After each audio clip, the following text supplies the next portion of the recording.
Sir నమస్కారం, మీకు ప్యానెల్లో ఉన్న సభ్యులకి ప్రేక్షకులందరికీ నమస్కారం సార్. నమస్తే. శ్రీనివాసరెడ్డి గారు గింగిరాలు తిరుగుతున్నారంటున్నారు. అది నాకెందుకో అంత ఇదిగా అనిపించలేదు సార్, యాప్ట్గా అనిపించలే ఆ పదం.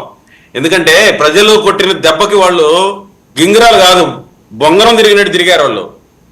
మళ్ళీ ఈరోజు ఏందో సమాధానం చెప్పలేమంటున్నారు. అసలు సార్ ఒకటి అడుగుతా నేను, రాజ్యాంగబద్ధంగా ఎమ్మెల్యే అయిన తర్వాత అసెంబ్లీకి రాము అని సమర్థించుకోవడం ఏంటి సార్? నాకు అర్థం కాలేదు. మీకు అంత ఇది ఉంటే మీ నాయకుడు, ఒక పార్టీకి అధ్యక్షుడిగా ఉండే ఒక నాయకుడు, 5 సంవత్సరాలు ముఖ్యమంత్రిగా చేసిన ఒక నాయకుడు, ప్రజలు ఏదో ఆయన చేసిన దాంట్లో తప్పో ఒప్పో ఏదో ఒక తీర్పు ఇచ్చారు, 11 సీట్లు ఇచ్చారు. అయినా మీరు రావాలి కదా, మీకు కొంత పర్సంటేజ్ ఉంది కదా, మీ పక్షాన కొంతమంది ప్రజలు ఉన్నారు కదా, వాళ్ళందరి మనోభావాల్ని మీరు వచ్చి ఎక్స్ప్రెస్ చేయండి. మీ విధంగానే వాళ్ళు అనుకుంటున్నారా లేదా, లేకుంటే మీరు మాత్రం ఈ విధంగా అనుకుంటున్నారా అనేది తెలుస్తుంది కదా. సభ అనేది నాకు తెలిసి చాలా పవిత్రమైంది సార్. అది మీరు బయట ఎన్నైనా మాట్లాడవచ్చు, కానీ సభలో మాట్లాడడం అనేది గొప్ప అవకాశం. ఎందుకు చెప్తున్నానంటే, నేను గత 10 సంవత్సరాలుగా ట్రైల్ చేస్తున్నా ఆ సభలో అడుగు పెట్టాలని. దాని మీద మాకు ఒక గౌరవం ఉంది. 2019లో ఓడిపోయినప్పటికీ ప్రజలను మెప్పించి మళ్ళీ అడుగు పెట్టాలని చెప్పి ఎంతో ప్రయత్నం చేశా. కానీ కొన్ని అనివార్య కారణాల వల్ల పొత్తులు అవ్వచ్చు, ఏదైనా అవ్వచ్చు, అడుగు పెట్టలేకపోయినా దాని విలువ మాకు తెలుసు. అలాంటిది మీరు ఏం నేర్పిస్తున్నారు సమాజానికి? అసలు సభ అంటే అవసరం లేదు, మేము బయట కూర్చొని టీ బంకులు ఇక్కడ మాట్లాడుకుంటాం, వాటికి సమాధానాలు చెప్పండి అంటే కుదురుతుందా? ఇది ఒక వ్యవస్థ. రాజ్యాంగం ప్రకారం మనకు ఒక దిశానిర్దేశం చేశారు. మీకు ఏమన్నా ఉంటే, అపోహలుంటే, మీకు ఏదన్నా తప్పు ఒప్పులుంటే మీరు ప్రజల తరపున వచ్చి అసెంబ్లీలో చెప్పండి, రికార్డ్ అవుతుంది కదా. అది అవకాశం వదులుకొని మేము అక్కడ మాట్లాడాం, మేము ఇది మాట్లాడాం, మాకు సమాధానం చెప్పండి అంటే ఎట్టు కుదురుతుంది? ఈరోజు ఆయన ఏదో మిస్సింగ్ కేసుల గురించి చెప్తున్నాడు. మీకు అది అత్యంత మీకు అది ప్రాధాన్యమైన అంశం అయితే మీ నాయకుడు వచ్చి ఎందుకు మాట్లాడడం? దాని గురించి ఎందుకు తేల్చుకోరు మీరు సభసాక్షిగా? అంటే వేగ్గా మాట్లాడి ఏదో ఒకటి జవాబు చెప్పాలంటే కుదరదు. ఇది రాజ్యాంగ ఏర్పడిన సభ. దీని మీద విలువ ఉంటుంది, చరిత్రలో నిలిచిపోతాయి అక్కడ మాట్లాడుకునే అంశాలు. ఇక మీరు చెప్పారు మా నాయకులు 30,000 పైచీలకు మిస్సింగ్ కేసులని. మీరు ఏ రోజు సక్రమంగా మీరు రికార్డ్ చేశారు? మీరు కేసుల్ని గుండె మీద చేసుకొని చెప్పండి. న్యాయం అడిగిన ఒక్కరికైనా మీరు ఎఫ్ఐఆర్ చేశారా మీ స్టేషన్లలో అప్పట్లో? అందుకే మీకు తక్కువ కనిపిస్తుందేమో ఈరోజు సంఖ్య.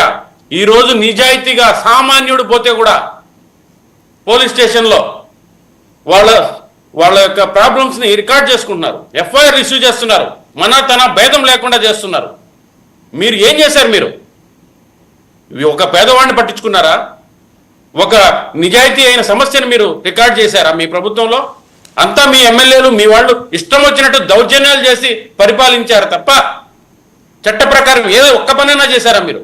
ఈరోజు దోషులుగా మీరు నిలబడుతున్నారు. ఎందుకంటే అప్పట్లో ప్రజలు అనుభవించిన బాధల్ని ఈరోజు కొద్ది గొప్ప వాళ్ళు ఓదార్చుకుంటున్నారు. ఈ ప్రభుత్వంలో వాళ్ళ సమస్య వస్తే ధైర్యంగా చెప్పగలుగుతున్నారు, పోలీస్ స్టేషన్ వరకు వచ్చి ఎఫ్ఐఆర్ నమోదు చేయగలుగుతున్నారు. మీకు చిత్తశుద్ధి ఉంటే మీ నాయకుడు రమ్మనండి. ఈరోజు సవాల్ చేస్తున్నాం. కడప జిల్లాలో ఆయన పులివెందుల నుంచి ఎన్నికయ్యాడు. ఆ ప్రజలు ఏమయ్యావాలండి? మీరు అసెంబ్లీకే రానంటే సమస్యలే లేవా? పులివెందులు అంత క్లీన్గా ఉందనుకుంటున్నారా? పులివెందులో ఏ సమస్యలు లేవా? మీకు ఒక హక్కు లేదా? రాజ్యాంగబద్ధంగా మీరు ఎన్నుకోబడినప్పుడు నేను రానని ఎలా అంటారు మీరు?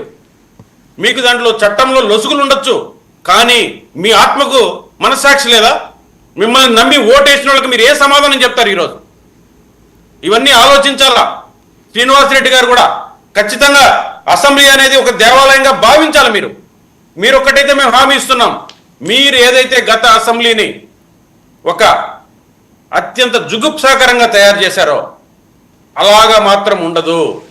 స్వచ్ఛమైన భాష ఉంటుంది మా అసెంబ్లీలో, మా నాయకత్వంలో నీతి నిజాయితీగా క్వశ్చన్ అండ్ ఆన్సర్స్ ఉంటాయి. మీకు విలువ ఉంటుంది, ఒక గౌరవ సభ్యుడికి కూడా మర్యాద ఉంటుంది. మేము హామీ ఇస్తున్నాం, మీరు మమ్మల్ని అవమానించినట్టుగా మీ నాయకుడిని మేము అవమానించము.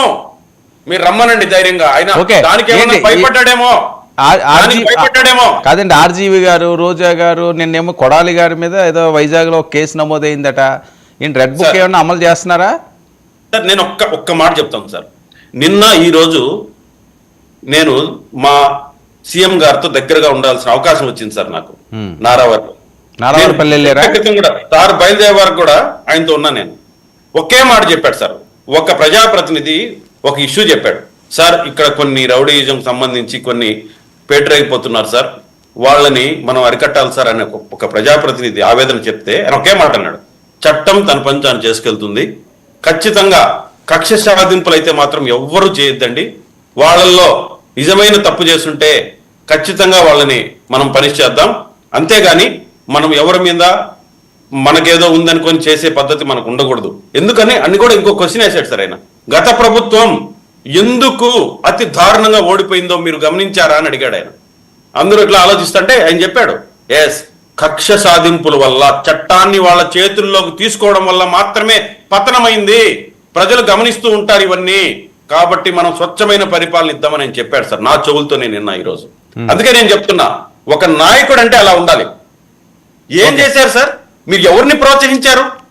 ఎవరు శ్రీరెడ్డి గారు, ఎవరు బోరగడ్డ గారు, వీళ్ళందరినీ మీరు చనువిచ్చి వదిలిపెట్టడం వల్ల కదా ఈరోజు మీరు ఇన్ని అవమానాలు పడుతున్నారు.